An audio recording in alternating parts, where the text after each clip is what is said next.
কলকাতার বাসে যে কি ভিড় হয় আপনাদের তো এটা নতুন করে বলার কিছু নেই।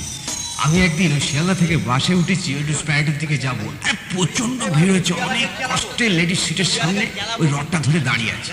আমার পাশে একজন ভদ্রলোক দাঁড়িয়ে আছে, কি বলবো দাদা, এত বড় ভুঁড়িটা না, সামনে যে বসে আছে তার মুখে বুক বুক করে মাঝে মাঝে ঠেকে যাচ্ছে। যাই হোক, বাস যত দুলছে তার থেকে ভুঁড়িটা বেশি দুলছে। বাস চলছে, আমি যাচ্ছি, সবাই যাচ্ছে। খানিকক্ষণ বাদে আরেকজন মোটা সোটা ভদ্রমহিলা মানে বাস দিয়ে কোনো রকমে আর কি ওই দরজাটা দিয়ে উঠলো। পিঠে তার চেহারার মতনই একটা বিরাট বড় ব্যাগ নিয়ে, অজস্র চেন দেওয়া। একটু সরবেন করতে করতে আমার পাশে এসেই দাঁড়ান।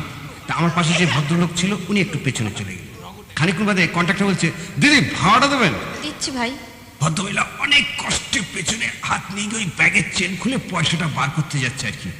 এবার পেছনে যে ভদ্রলোক ছিলেন মানে ভুঁড়িওয়ালা ভদ্রলোক, উনি দিকে আস্তে আস্তে কিরকম পুজো হয়ে যাচ্ছে। আমি, কি দাদা মাটিতে বসে পড়বেন নাকি? দেখছেন না ওই ভুঁড়িতে খোঁচা লাগছে ব্যাগটা।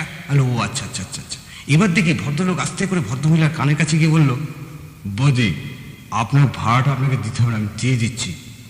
কেন? আপনি আমার কে? আমার ভাড়া দেবেন? আমি বাসে উঠেছি, আমার ভাড়া দেবার ক্ষমতা নেই?